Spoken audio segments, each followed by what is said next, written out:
Welcome to NoonArts Lectures. Since 2013, this nonprofit series has produced 155 admission-free 40-minute Meet the Artist encounters in downtown San Jose. Each was prepared and presented by professional performing artists practicing in disciplines of drama, music, dance, or the literary arts. These informal and close-up exchanges permit artist introduction, art form explanation, performance samples from current projects, and lively artist-audience conversations. With the arrival of COVID-19, NoonArts Lectures has invited its artists to create these short selfie videos. Upon a new normal, these video artists will schedule their presentations before a live downtown San Jose audience. Visit noonartsandlectures.org for upcoming event announcements. NoonArts Lectures receives support from its fan base, presentation venue partners, SV Creates, and the City of San Jose through its Office of Cultural Affairs. It started to feel a little bit like a class up at school, except that you want to be here. That's I'm impressed that you came today. These are the two composers of interest today. Beethoven on your right, and who's that guy on the left? I'm curious. And be honest, before this concert, because there's a lot of choristers here who know everything I'm going to say already, how many of you have heard of Johann Nepomuk Hummel? How many of you have heard of him before, say, 6 months ago? How many of you like an unknown name? Interesting. Interesting. So we're going to try to change that in this century, because the man was quite famous in his day. He was highly regarded, and in fact, I'd like to read you something about him. He left an indelible mark as a classicist, and we're going to be talking about classical music, because this is what the music embodies. All of the attributes of classicism in 1807 and 1808, right at the heyday. He was particularly important for pianists. He was a pianist, like Beethoven, and he was incredibly gifted, a child prodigy, like Beethoven and Mozart. And he wrote also for voice. He wrote operas. He wrote in every genre except the symphony. And because, we'll get to that in a little bit, because he was so intimidated by Ludwig van Beethoven, he did not write symphonies. Beethoven was already doing that in spades. For instance, when Hummel wrote this D major Mass in 1808, Beethoven was writing this. Sorry. That. And there's a little bit of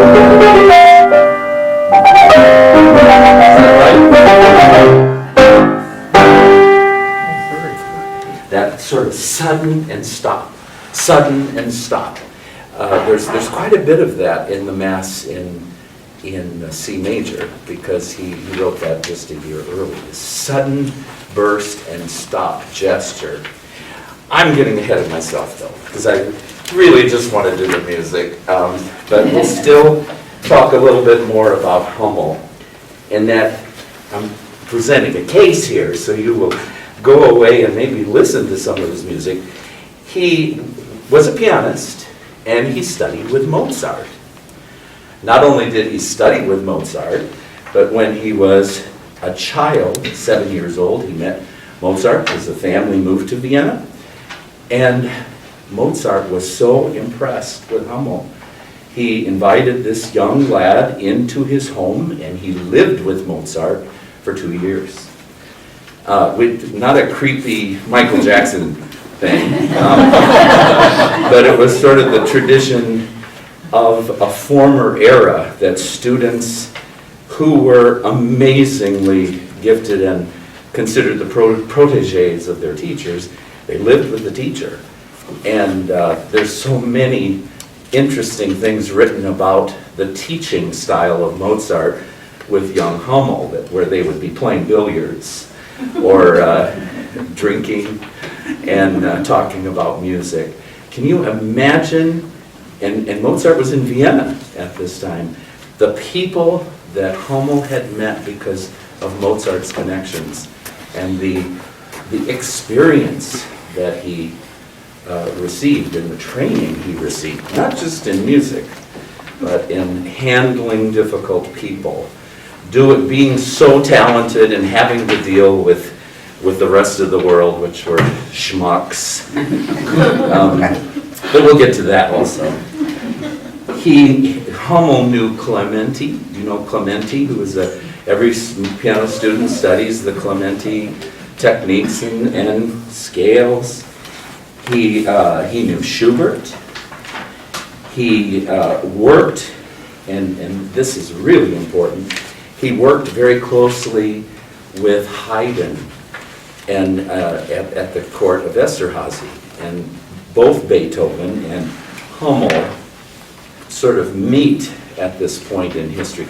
I really didn't know how to do this informants today because there's so much to talk about, and I didn't really know where to start, and so I just sat down a couple weeks ago, really, and just started this, a chronology.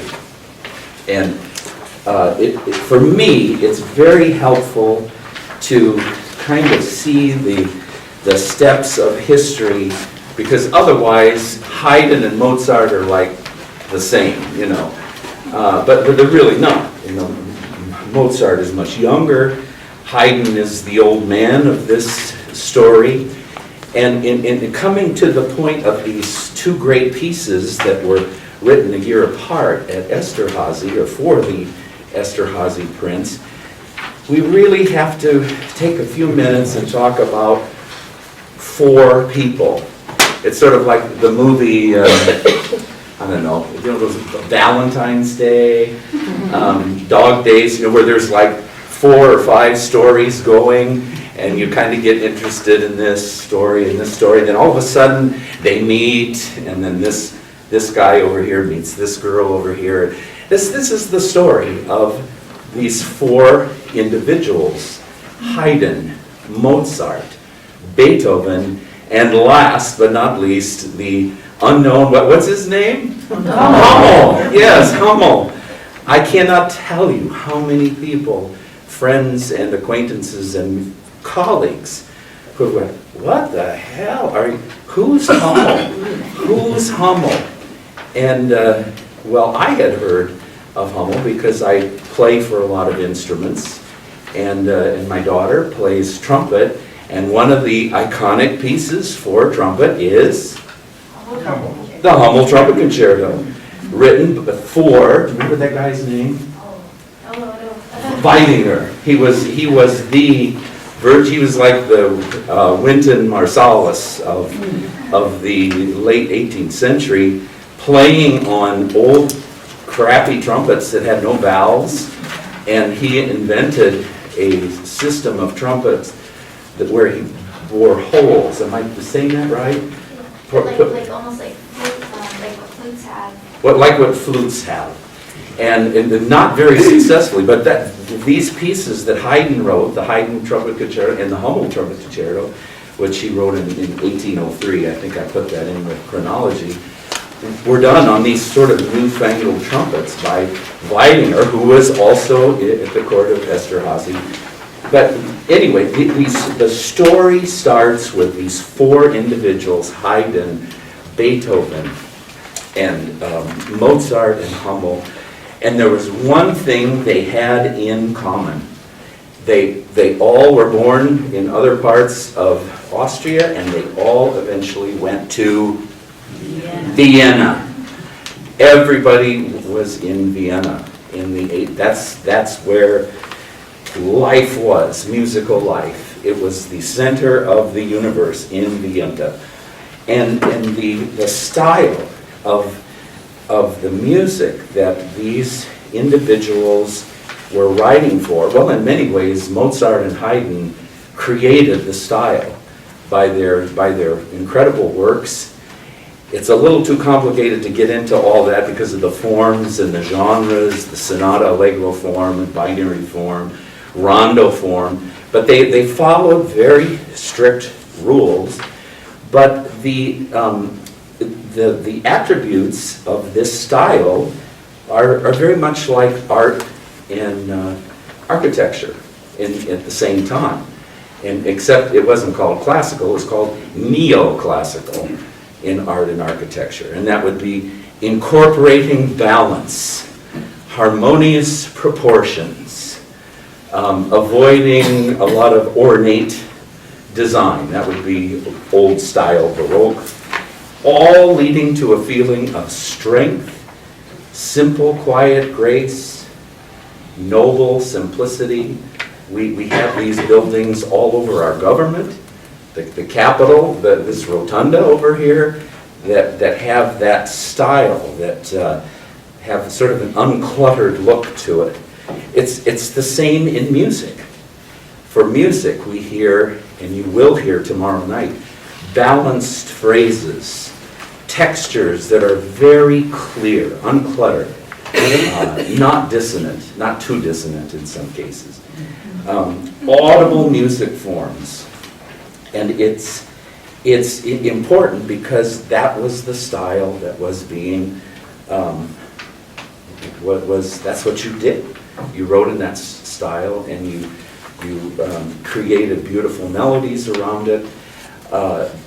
So in a sense, Haydn and Mozart created that style and Beethoven then expanded it. And he's sometimes called the bridge, of course, the bridge into the next century, into Romanticism. But if I were to ask you, as I ask my pupils, what is classical music? What is classical music?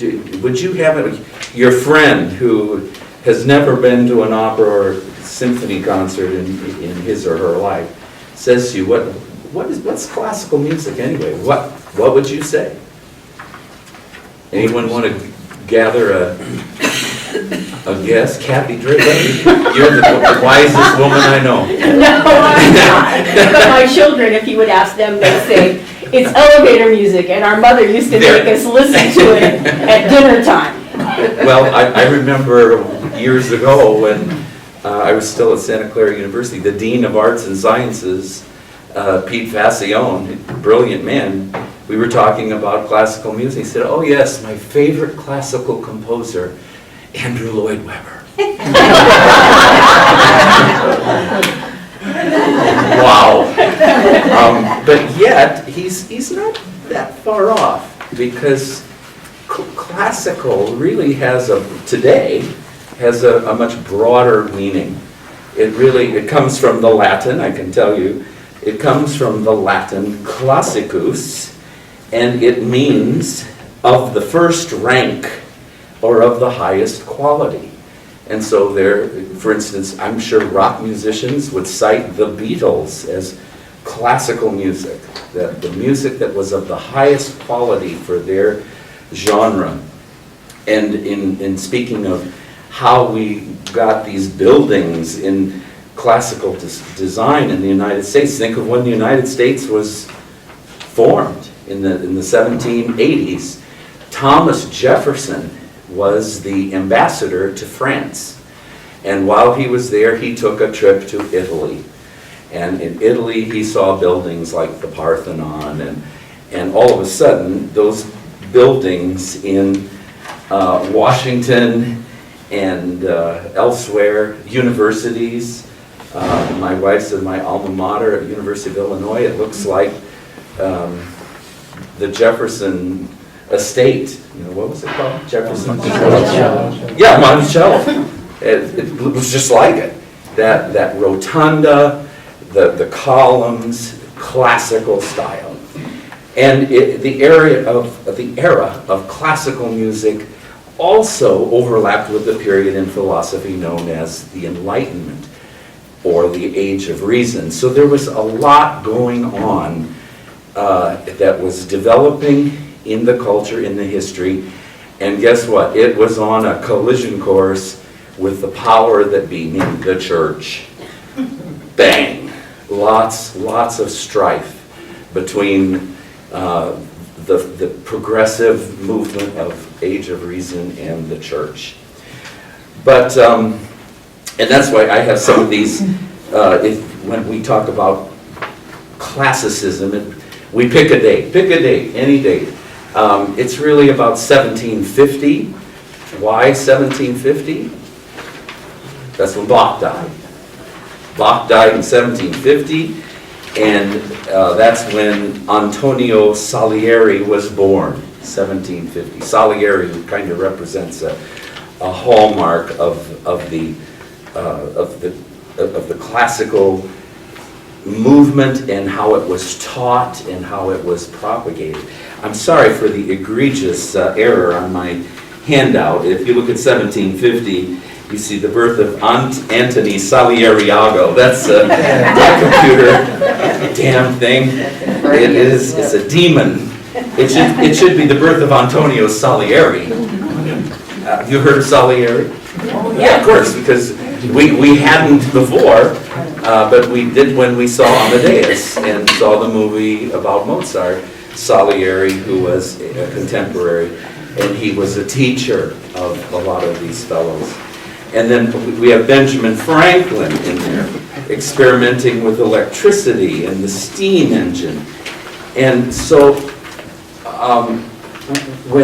now I mentioned how these four individuals had something in common. They all went to Vienna. So first, how did Haydn get to Vienna? Because he's very important in this music we're going to hear.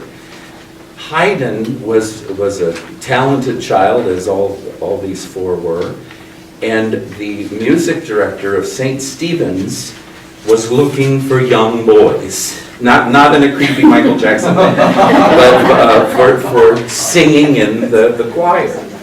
And he went out, and the Haydn was like rags. I mean, Haydn is a rags to riches story. It's amazing.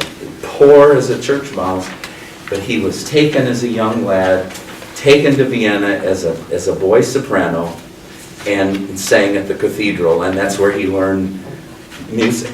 He learned everything. He was reputed to have the most beautiful boy soprano voice of anyone. I can only imagine. But then what happens when a young boy turns 15, in Haydn's case in the 1750s, and you no longer have that voice, and you're talking down here, he was let go. But he didn't go home. He stayed in Vienna, and in Haydn's own words, he wrote, "Eked out a wretched existence." And you can only imagine what that was. Street entertaining. What do musicians do? Well, they play in the subways now, but back then, probably on the streets, played at unbelievable places. Do whatever you can for money. Wait table, like Hollywood actors, very similar. But in 1761, he had a huge break. He was invited by Prince Nicholas Esterhazy to be his Kapellmeister, and of course Haydn took the job. And the Esterhazy family were wealthy aristocrats. I don't know if you've heard of the Esterhazy, but in Haydn's life, and consequently in the story I'm telling here, was very, very important. Prince Nicholas Esterhazy. The family would winter in Vienna and summer in their extensive holdings to the southeast, I think. Isn't it southeast of Vienna? Right now it's right on the border of Austria and Hungary. I thought it was in Hungary, but it's... Have you ever been to Esterhazy? Anyone visited the... Yeah, because it's about 25 miles out of Vienna. I didn't go either when I was in Vienna, and I wish I had, but the Prince was much like a benevolent dictator. He loved music. He maintained an orchestra, and we're talking an orchestra of about 25 players, so not small, but not a big handle like 50 players either. They had a chapel for singing religious works. They had a theater for singing opera. And as was typical, Haydn signed a contract with the Prince. And when you signed this contract, you were a servant. You were owned by the nobleman. You even wore the domestic help uniform. And more poignantly, everything that Haydn wrote, and he was prolific, everything belonged to the Prince. Didn't belong to Haydn at all. But that said, he served the Prince 30 years, and when Nicholas died in 1790, Nicholas left Haydn a very handsome pension that he could live the rest of his life and have freedom to travel. And that was a nice thing for Haydn, and guess where he went? He went to London. And it's on the chronology, and that's where he wrote the London symphonies. If you see 1791, you'll see that. So that's Haydn's journey to Esterházy. Then next we have Mozart. Mozart was this incredible prodigy. I don't have to go into Mozart's legacy. We know brilliant.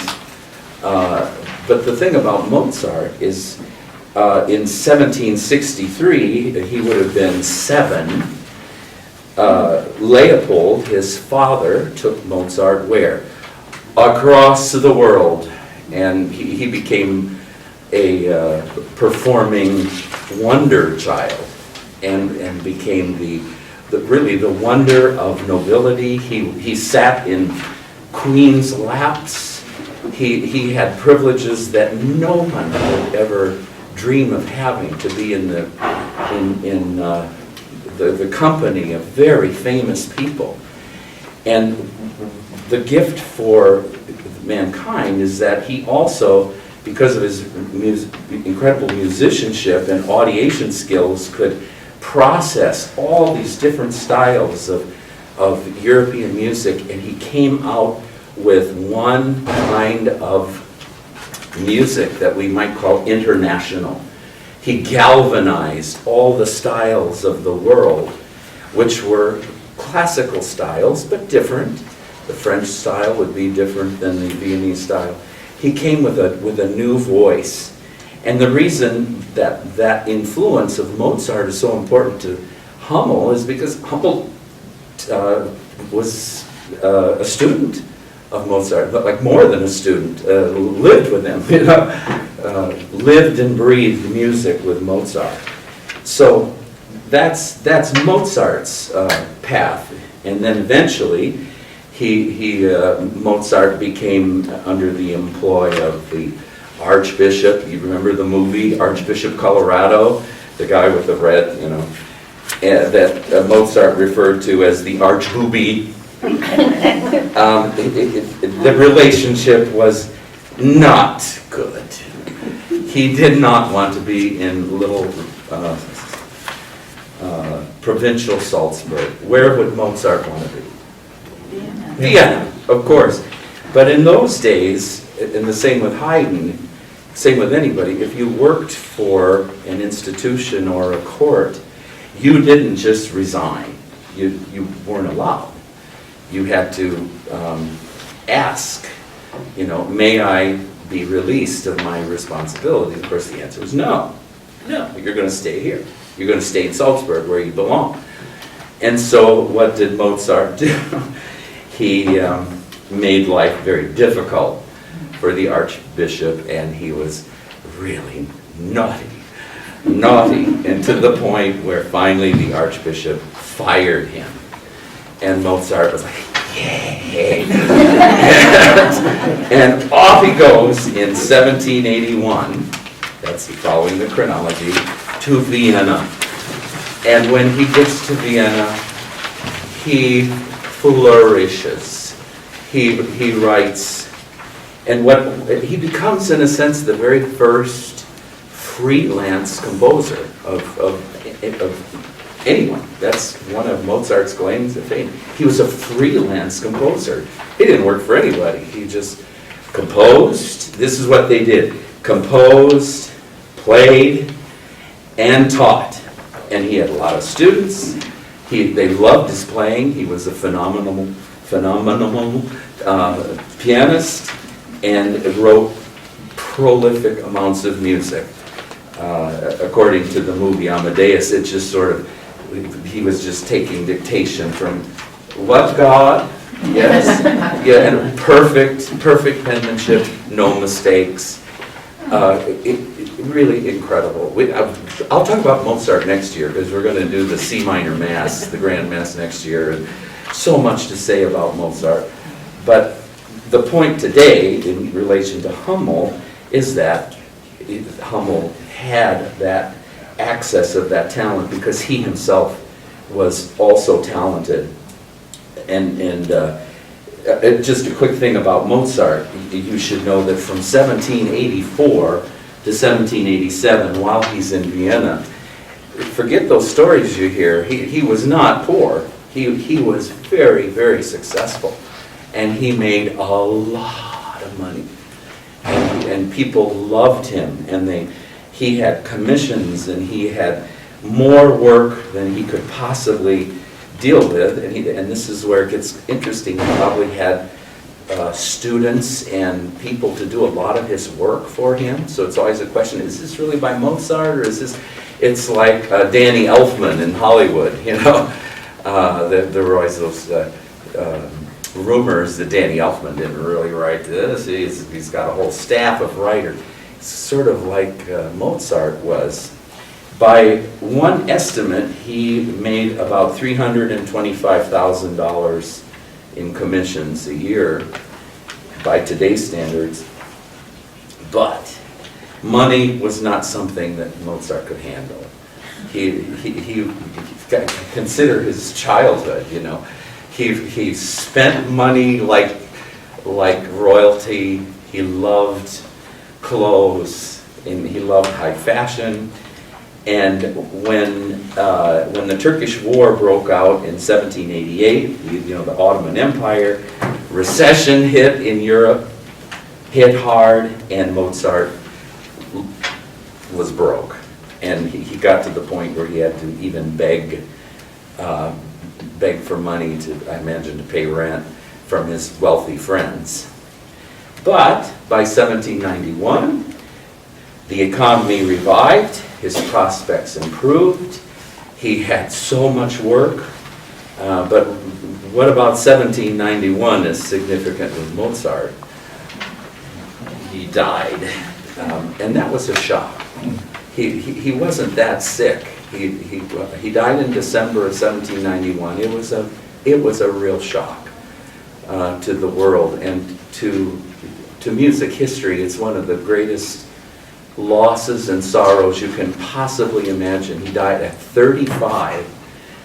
You consider the output of Mozart was equal to everybody else, to Haydn, he wrote as much music, if not more, in half the time.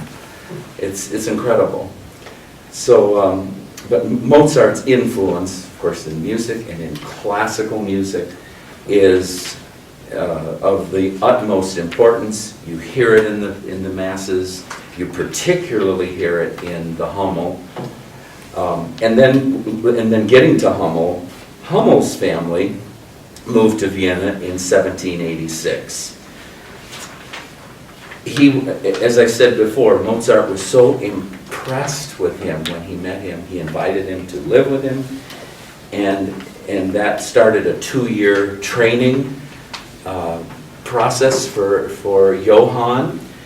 He was so talented, and his father was a lot like Leopold. I think his name was Johannes, if I'm not correct. It was probably Johann Jr., you know, Johannes. Is Johann the same as Johannes? Different names, okay. So I think the father was Johannes, and of course his was Johann. Something about this father-son relationship, very unusual. Hummel was an only child. And in those days, that was really very unusual. He was the only child, the only son. The father was a fine musician, trained him just like Leopold did. And guess what? In 1780, I have to look at the date here, when Hummel decides, the Hummel family decides to go, here it is, 1788, decide to go on a world tour, just like Mozart's father and Wolfgang did. They went on a tour of Europe similar to the Mozart family 25 years earlier. The problem with the Hummel tour is that war was breaking out in the world. It was a very tumultuous time. The French Revolution begins in 1789. French citizens stormed the Bastille to seize weapons, precipitating a civil war. I don't know how much history you know, but when I see it in a chronology, that really helps me understand why the Hummels had to come back to Vienna eventually. And hence began the age of the revolution, the age of revolution, and that was partly in the US as well. But they did manage to go to London, and this is the point I'm trying to get to. In London, how are we doing? Oh, good Lord. I knew I had way too much. When Hummel got to London, he met Haydn. Haydn again, so impressed. He had pieces written for him. Hummel played for Haydn. He just thought he was, you know, another Mozart. And so what happened, we'll jump ahead, is that Haydn was able to get Johann Hummel a job at Esterházy, because he was still, you know, Papa Haydn, even though he didn't do the work. When Hummel came to Esterházy in 1803, he was only the concertmaster, but he essentially was doing all the work of Haydn. Haydn wanted him there because he knew he could do it. And that's, you may not read that in the history books, but I can refer you to something really important that you can go far beyond this sketchy lecture. Is go to the website, the Hummel Project, and it's a website that is trying to capture the talent and work of Hummel, his life, his interactions, his works, except for symphonies. He didn't write symphony. When he returned to Vienna after his London stint, Mozart was already dead in 1791. Haydn was still alive then, old, little Alzheimer-y they say, but he was still Papa Haydn, still writing music. It was about that time that Beethoven then moves into Vienna from Bonn, goat town, you know, comes to Vienna. Beethoven studies with Albrechtsberger, and he also studied with Haydn, actually. But when he came to Vienna, Beethoven had one goal, to get taken care of. He bought new clothes. He located a wig maker so he could look better than he did. He found a dancing instructor. His goal was to gain acceptance into the homes of the wealthy Viennese. And he did. He did. But not because of his social skills. They were, as one biographer wrote, woeful social skills. I would guess he was probably on the spectrum. Don't you? I mean, they didn't have such a thing back then. At least, I mean, I know some of my friends are, you know. Talented, so smart, and yikes, socially not so good. But he gained acceptance into the wealthy community because of his ability as a pianist. It's incredible. His improvisation skills. He possessed extraordinary technique. He became famous just because he was so talented. And one of Beethoven's pupils, and remember, when you go to Vienna as an artist, you teach, you compose, you play. And that's how you exist. One of Beethoven's students wrote, "He knew how to produce such an impression on every listener that frequently there was not a single dry eye, while many broke out into loud sobs. For there was something magical about his playing." And he knew it. He was not short on ego, you know. He really thought highly of his talent. And he, in 1801, at the turn of the century now, Beethoven had said once, "I state my price and they pay." And he said that with pride. And this is really important. It was about 1801 where he decided to leave Vienna. I think it was just too provincial for him. He wanted to see the world. He wanted to travel. It was safe to travel by 1801. There were 3 rich guys, noblemen we call them, who came forward, and they had gotten together saying, "We do not want to lose our Viennese poster boy. We want him to stay in Vienna." And these 3 noblemen made an arrangement, and they approached Beethoven and said, "We will pay you an annuity." And the only reason I know what that word means is because I'm starting to worry about, the next 10 years myself. An annuity is an allowance for life. They basically said, "We will pay you to stay," so that he would not leave, and more importantly, that he could work undisturbed. So what a difference Beethoven's contract was with the Viennese compared to what Haydn's contract was. And I'd like to just take a second and read one of the provisions in that contract. The text of the arrangement that Beethoven got. "It is recognized that only a person who is as free as possible from all cares can consecrate himself to his craft. He can only produce these great and sublime works which ennoble art if they form his sole pursuit, to the exclusion of all unnecessary obligations.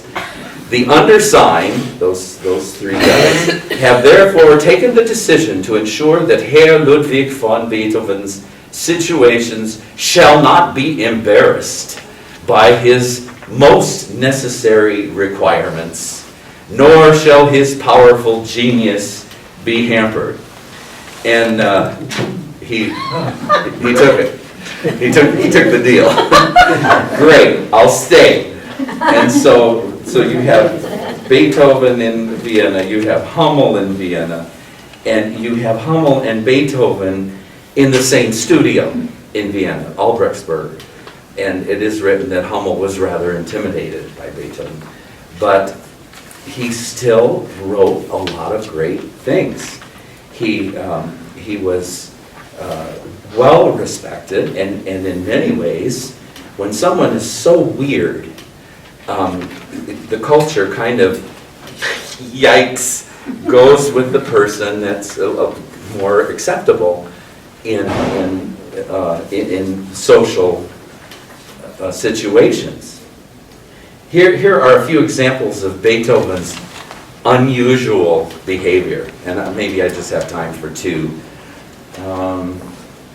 When Beethoven was composing indoors, should it be too hot and his brain became overheated, he would pour over his head pitchers of water. And of course, it would seep through the floor of the apartment he was, seep down into the apartment below, and of course the neighbors were furious. So there's a lot of yelling and, you crazy person. So that was one example. I'll just give you one other one, and there's a lot. When composing outdoors, and again, in that heat, and Vienna gets pretty hot, doesn't it? Yeah. It's just like the Midwest, and if you've ever been to the Midwest in summer, oh my God. And he would get so warm, he would strip down to his underwear and then tie his clothes to a pole and sling it over his shoulder, and then he'd walk on humming, scribbling, oblivious to the world. And so the Viennese knew this about Beethoven, that he was Wacky. But they loved him, and they loved him. When we think of Beethoven, we think of this new romantic spirit evolving. It's one of rebellion, one of independence, one of eccentricity. And so in many ways, Beethoven became the poster boy of the eccentric genius. I mean, that is really what people think of composers now. They use Beethoven as the eccentric, angry, self-absorbed loner, walked around humming and scribbling and diddling and dribbling. And to give just an example of how revered he was, even in his on-the-spectrum behavior, and that's putting it politely, when he died in March of 1827, 20,000 citizens of Vienna came out for his funeral. That's 1/10 of the city. 1/10 of the city came out for his funeral. Schools closed. The army was mobilized to control the crowd. He had become a cult figure. I can't imagine who that... I guess Michael Jackson. Today, did they come out for his funeral? Who that would be, who we would do that for today. Certainly no classical composers. But anyway, his music is full of extremes, of tenderness, of violence, and which you will hear even in this rather conservative classical Mass in C. And just as he triumphed over his personal adversity, his deafness, so his music imparts this feeling of struggle and ultimately of heroic victory. And you really hear that in the C major Mass. And it was written right at the time that's called his heroic period, his middle period. He seems to have this sense of rightness in his music, even a sense of morality, that we're all the same. And there's so many accounts. Why was Hummel good friends with Goethe and Beethoven wasn't? As I recall, some queen, maybe the Queen of England, was visiting, and of course Goethe was this, Beethoven was this. And Goethe looked at Beethoven and was horrified that he didn't give honor to the royalty, and he said, she's just like we are. She's no better than we are. His music speaks to the humanity in us, how we all feel. My dad used to say, he puts his pants on one leg at a time. Just like me. And it really is captured in that spirit. I've got so much more to do, but what time are we done? Whenever you want to finish. I want to be done. All right, so again, we're here for I can go on, but I brought my family because they won't listen to me at home. They have to listen to me here. Well, go on until 5 o'clock. I'll just do this one little, so you hear something from the Beethoven Mass. You'll have to hear the Hummel Mass tomorrow night. Oh, is it gorgeous. And by the way, Nicholas, the Esterházy Prince, commissioned this piece. There are program notes in the that I wrote a long time ago. I probably would rewrite them a little differently now, but you can read the program notes because it gives some really interesting parallels of the synchronicity of Hummel and Beethoven. It's incredible. And they were friends. They were friends at times. But when Beethoven was commissioned by the prince to write this, guess what? He hated it. It was a complete not accepted piece because it kind of broke the rules. For instance, it starts the chorus with the basses going, Kyrie. They have to pick the pitch right out of the air. Nothing at the. So it's,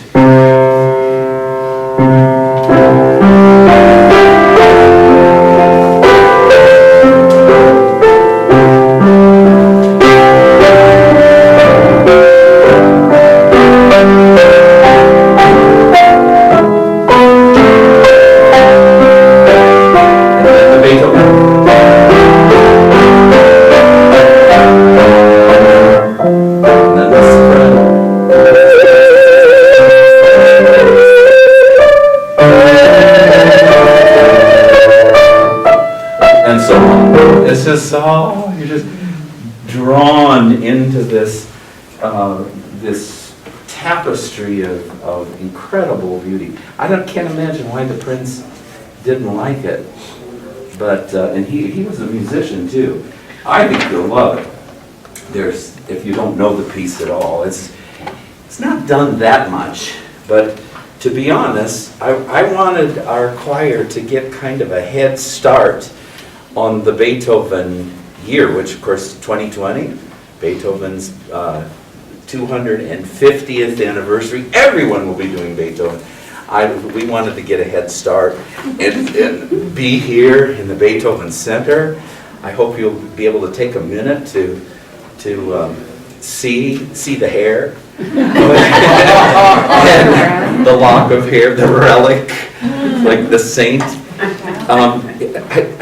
I wanted to share one other thing. Oh, I've got so much to say. Beethoven said on occasion, he said, I speak to God. God speaks to me. God speaks to me. And, you know, do you believe that? I kind of do. God spoke to Moses. He spoke to Elijah. He spoke to Jesus.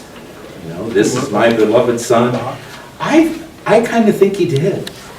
You know, he's such a miracle of humanity that who else is he going to talk to? He's not going to talk to us. No offense.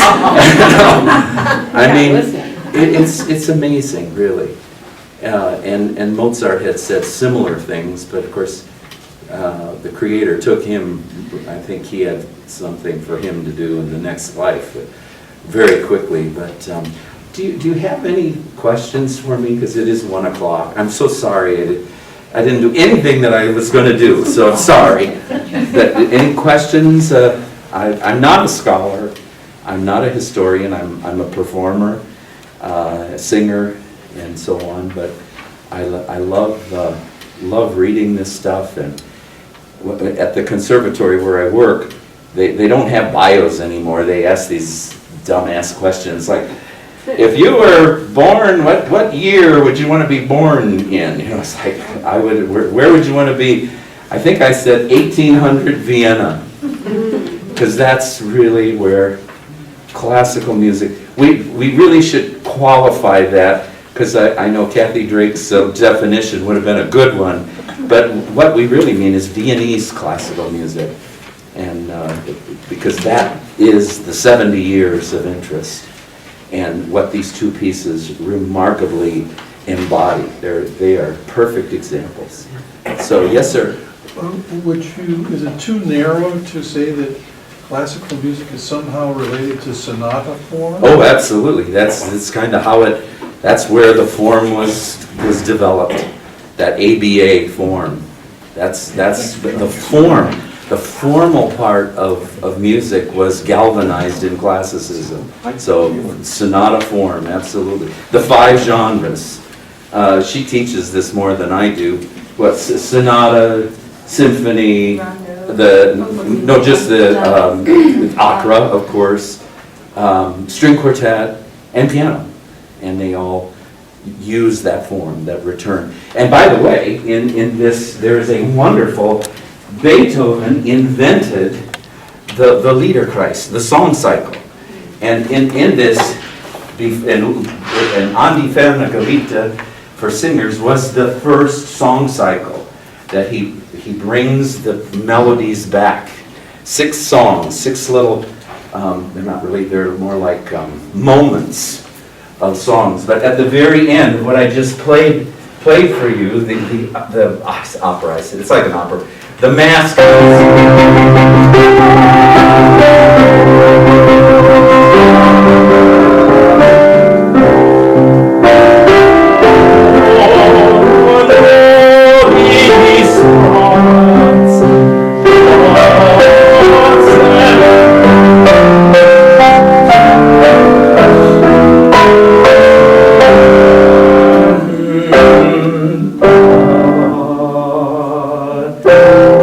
We're doing Austrian and Latin, by the way.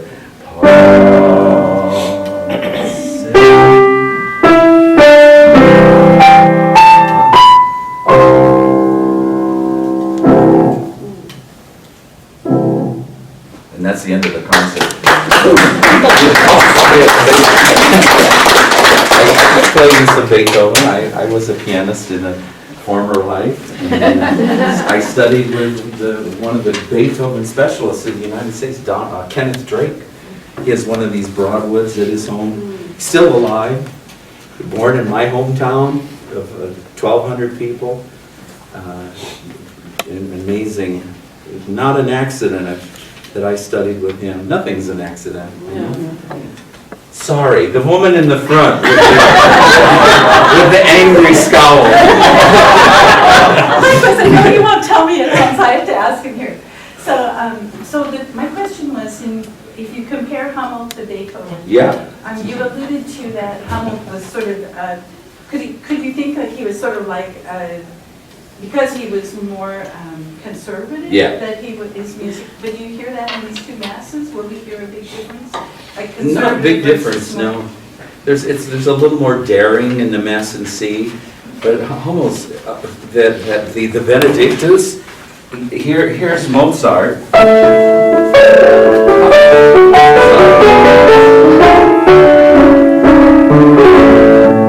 Do you know this?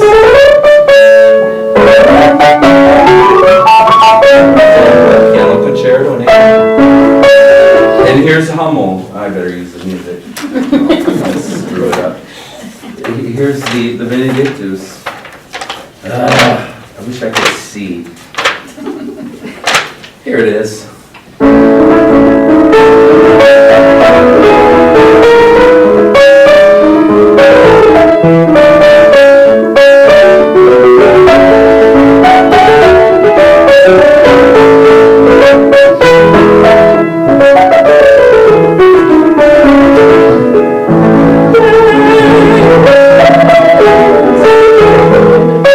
And so on.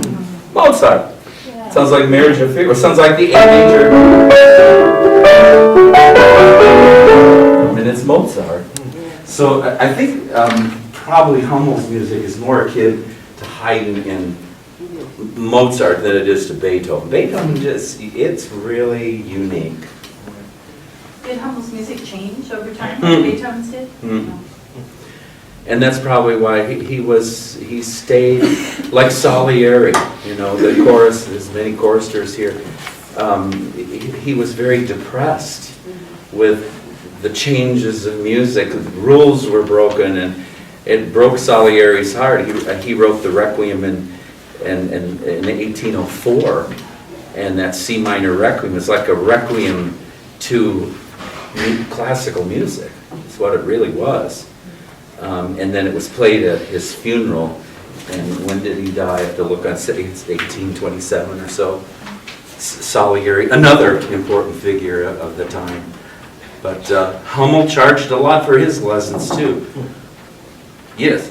And why the Mass No. 3? Is this the best known of his masses? No. The best known one is the D minor Mass, probably. But the D major, of which much of it is in D minor, and it's like, okay. It's called the D major Mass, Opus 111. It's bigger, and the winds are playing all the time. That's really unusual. So that's more romantic, more of a romanticism. You'll hear Cal Arte Orchestra, and they're very good. They're wind players, horn, clarinet solos, formidable and difficult. How many did he write? 5. Oh, 5. Thank you for asking things I know.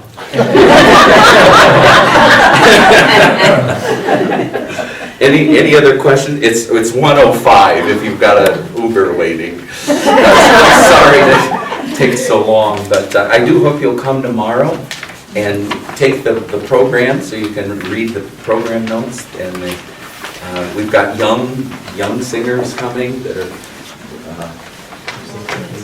are fun to hear, young youth. Thank you for doing this. Thank you for preparing us for the concert tomorrow night. Thank you, Tom. I appreciate being here.